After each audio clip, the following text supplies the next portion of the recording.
So,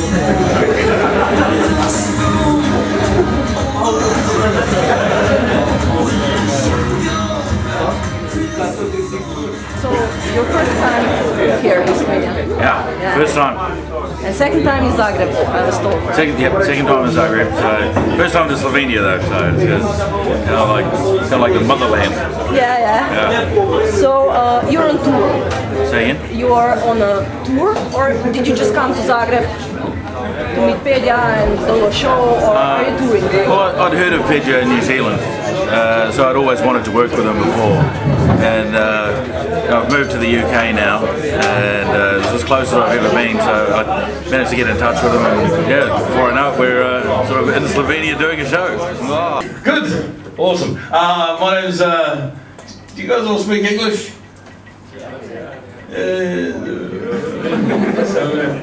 Because I don't speak whatever he was speaking. In fact, I'll just give you my quick rundown of what he said. Kako ste? Dobro. Komedija z nogu. Marhaba.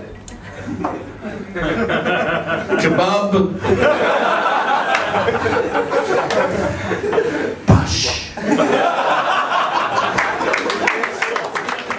So did you tour a lot in the other countries also, or England? I toured a lot around New Zealand.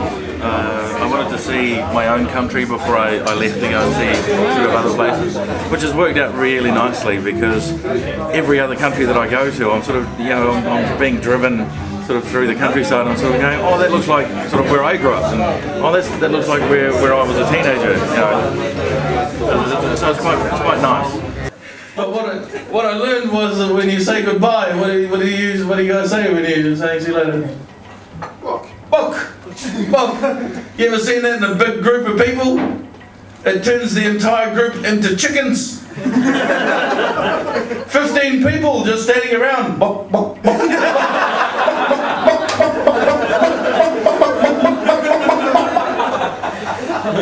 Then the organizer comes out.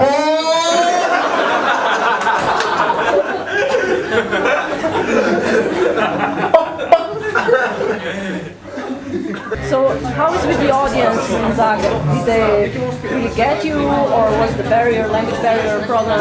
The language barrier wasn't too much of a problem. Most of the people who came to the show had a relatively good command of the English language, which was really fortunate for me because my Croatian is awful. Do you know any words in Croatian? Yes, but not much good to a kid's show. Okay, he taught you right. No, I can say zdravo, kako šta, hvala. Which are also Slovenian words. Zdravo, hvala. Oh, dobro. I'd like to sort of introduce myself to the people in the crowd. Hello, what's your name? Stanka. What? Stanka. Really? Yeah. Stanka.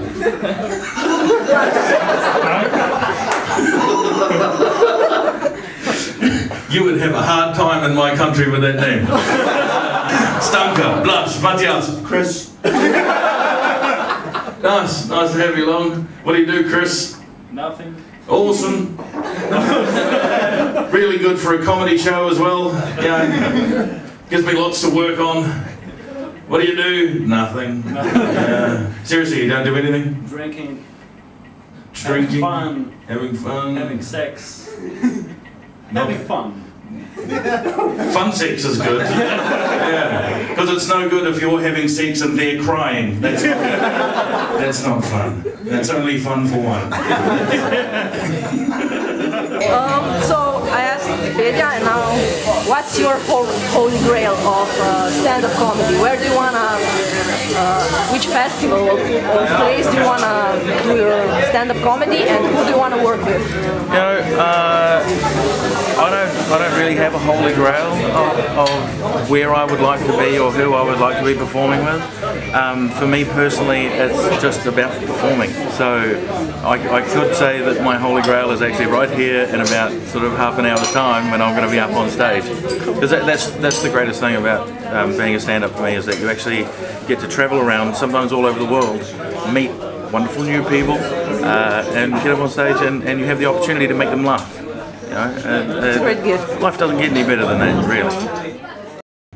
You know the accent I'm talking about, the southern states one, it sounds as if they've learned to speak by putting a fry pan inside a metal dustbin and then kicked it down a flight of steps. That whole fa-dong, dangle, dang, dangle, dong, dangle, dang, dangle, dangle, dong, dangle, dangle, dong.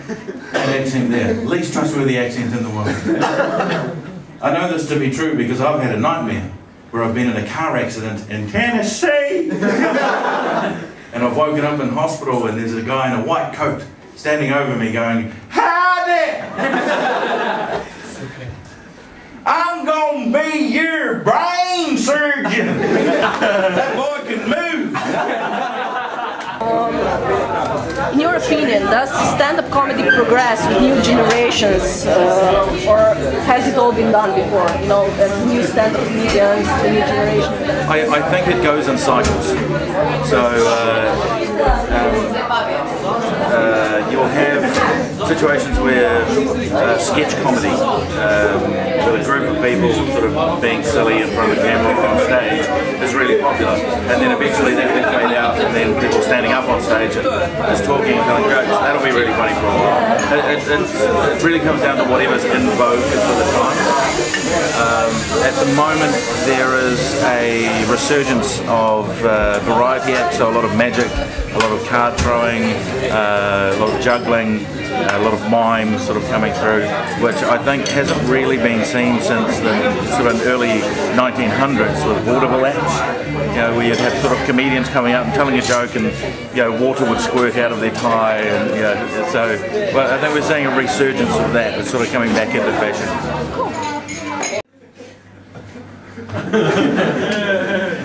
Get one from this angle.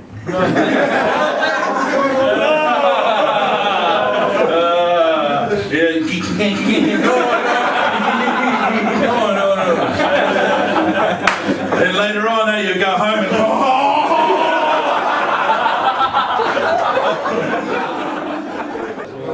I know you're a good stand-up comedian, but can you tell a simple joke? Just like knock knock, who's there? Tell a New Zealand joke. A New Zealand joke? Yeah. Okay. Trying to think of something relatively clean. Goes in a bar. Okay. Why did the baker have brown hands? I don't know.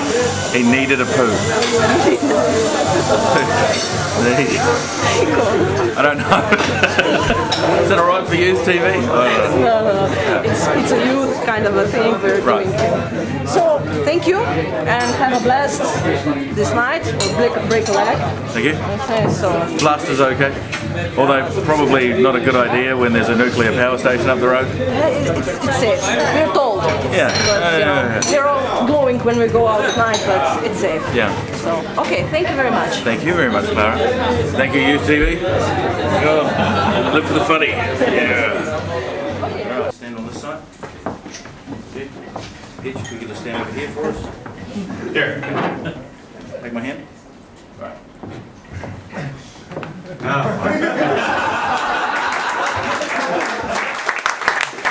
A round of applause for the bar staff and Clara for organising the night, and also Petra, who I wouldn't be here without his help as well. So thank you very much, ladies and gentlemen.